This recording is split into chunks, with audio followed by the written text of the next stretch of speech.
A Roman general received a dinner invitation from his friend. 3 days later, 20,000 of his men were dead. And Rome would never be the same. This is the story of the worst military disaster in Roman history. Welcome to Vault Timelines, where we unlock the most shocking moments that changed history forever. The year is 09 AD. Rome is the superpower of the ancient world. For centuries, their legions have been unstoppable. They crushed Carthage. They conquered Gaul. They dominated Egypt. From Britain to the deserts of Mesopotamia, one message echoed across the world. Resistance is futile. But there was one place, one region that refused to kneel. Germania. The vast, dark forests beyond the Rhine River. The Romans called it barbaric, uncivilized, primitive. They were about to learn that underestimating your enemy is the deadliest mistake you can make.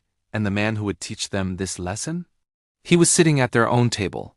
Meet Publius Quinctilius Varus, a Roman governor, wealthy, connected, arrogant. He had never lost a battle, because he'd barely fought in any.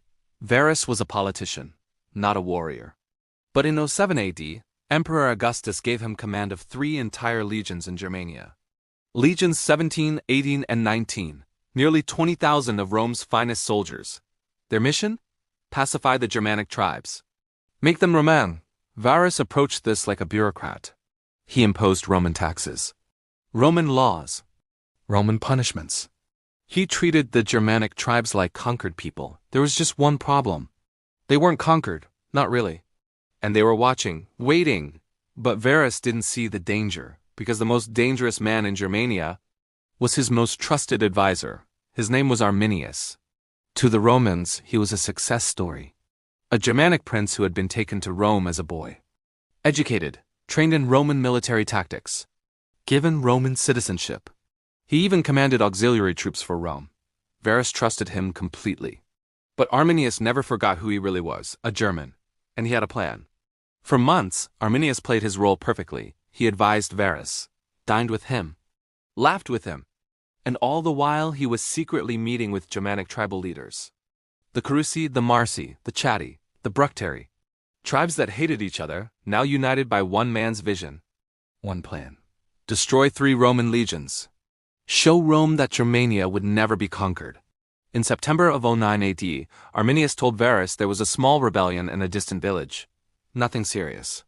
Just a minor disturbance that needed a show of Roman force. The fastest route? Through the Teutoburg forest.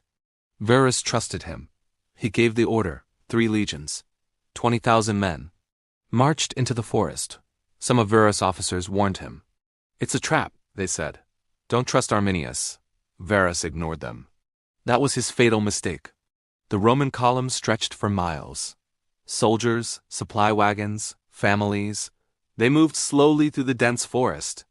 The path was narrow, muddy. It had been raining for days.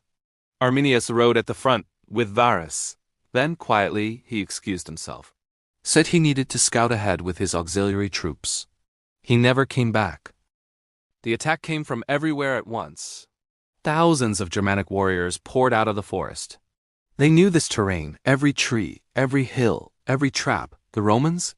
They were stretched out, disorganized, vulnerable. Imagine it. You're a Roman soldier, trained for open field battle, disciplined formations. But here, the forest is too dense. You can't form ranks. You can't see your enemy. Just shadows. Screams, spears flying from the darkness. The ambush didn't last an hour. It lasted 3 days. Day 1, the Romans tried to fight back. But every time they regrouped, the Germans attacked again, hit and run, then disappeared into the forest. Day 2, Varus realized the truth. This wasn't a small rebellion. This was annihilation.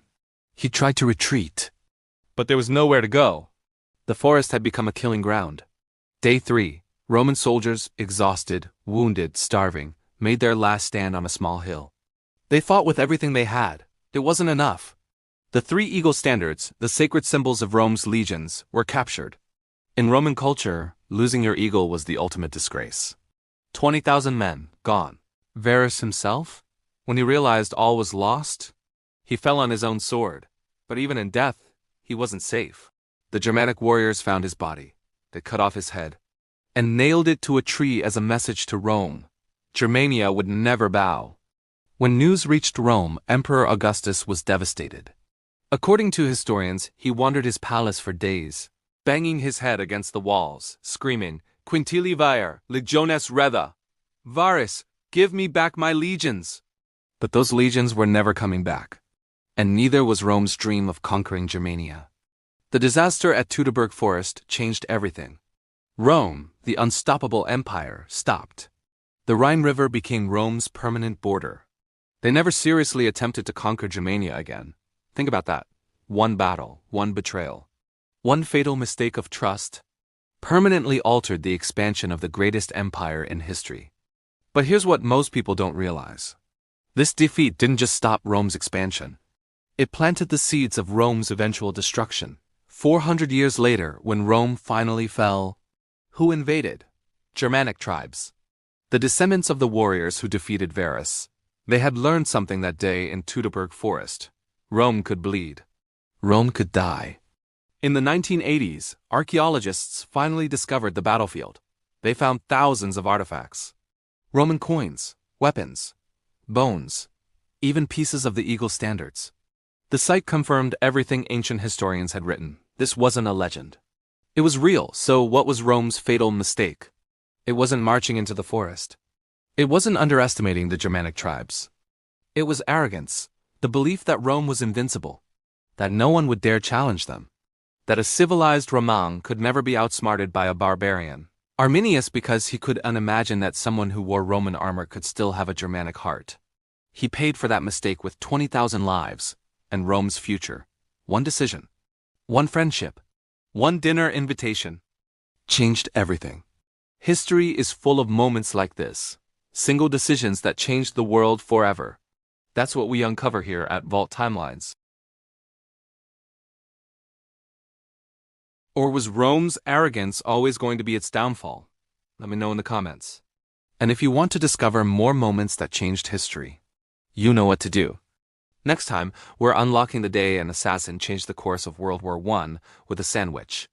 I'll see you in the next timeline.